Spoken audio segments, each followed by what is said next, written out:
Hi, I'm Jeff Bermet, and along with Nick Davis, we're the co-managers of the Libero Cautious, Dynamic, and Solution Funds. So August again was a good month for equity markets and a good month for our portfolios. And when you reflect back on the year so far, you've had central banks cutting rates, the Bank of England and the ECB. Earnings have generally been good across the US and globally. And despite tariffs and Trump's sort of dramatic shakeup of trading relationships around the world, we haven't yet really seen any big fallout from that. And I think that's why equity markets have been so healthy. But I think looking ahead for this final 4 months of the year, I think there's a couple of things we have to focus on that may make the markets a little more uncomfortable. One, Trump has been aggressively criticizing and attacking the Federal Reserve, the US Central Bank. He tried initially to oust the chairman. He found that they didn't really have grounds for that and was perhaps persuaded not to pursue that line by his economic advisors and the Treasury Secretary. Now, just in the past week, he fired one of the other governors of the Fed, which has never ever happened before. When you have a president assaulting the central bank, you really question, can the central bank maintain its integrity and its credibility? And that's something we're going to have to watch going forward. Second, are the tariffs beginning to bite in terms of having an economic impact? We know the government is collecting a lot of revenue. It's running at about a $400 billion a year pace. That's 1.5% of US GDP. That's a big tax take. We're getting a lot of anecdotal sounds from retailers that prices are going to start rising if they haven't risen already. And again, we're getting more anecdotal evidence of consumers pushing back against higher priced goods and premium products because of these price hikes. It may already be contributing to the softness in the labor market that Powell mentioned and that we saw in the recent labor data for July that came out in early August. We'll get new labor numbers end of this week. They will be really critical to determine, is the labor market really slowing? Does the Fed have to cut more? All year, we have seen longer-term interest rates rise in Europe, particularly in France, where right now there's a budget crisis.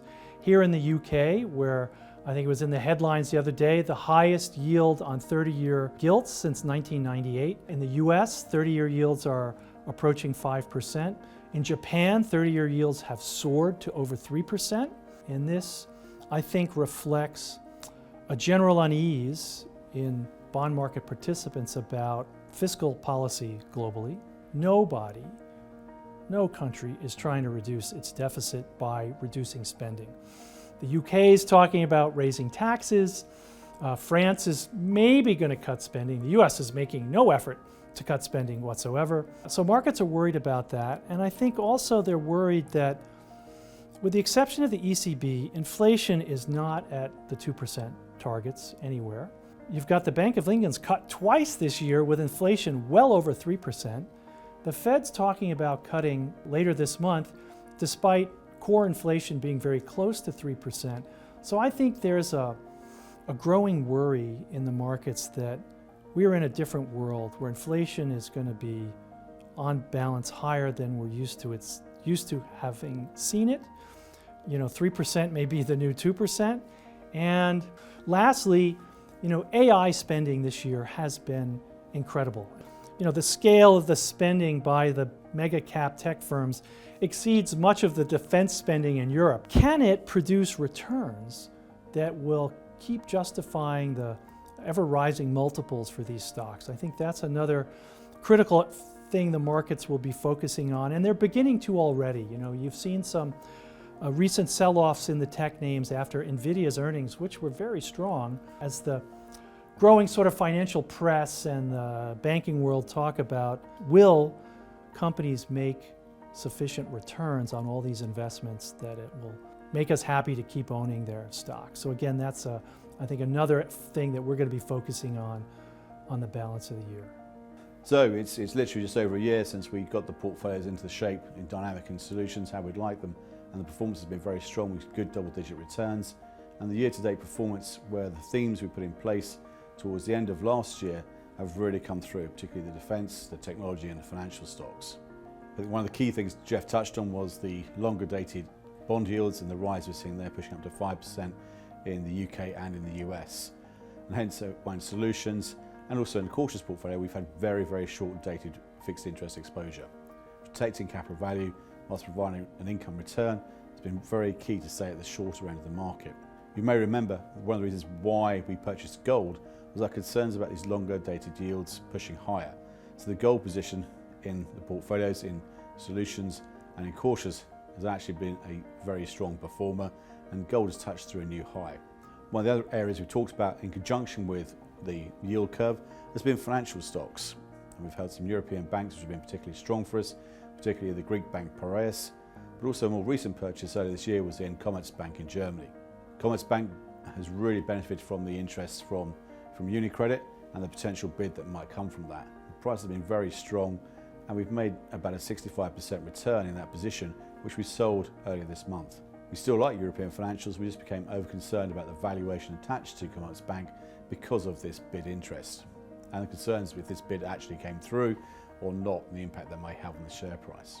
The reason we continue to like the financial stocks is because the yield curve aids them in their funding positions, borrow at the shorter end and lend at the longer end.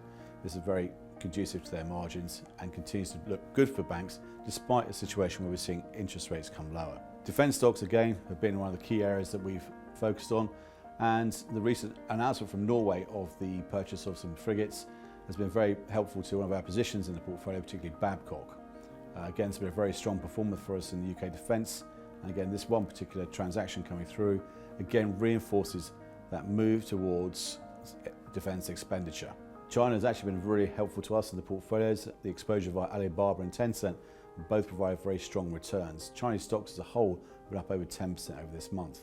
Continued growth for China carries on as they look to divest themselves from reliance on doing business with the States and look to increase their reach, one internally into the Chinese market, but also doing business across a wider range of countries across the world rather than back to the US.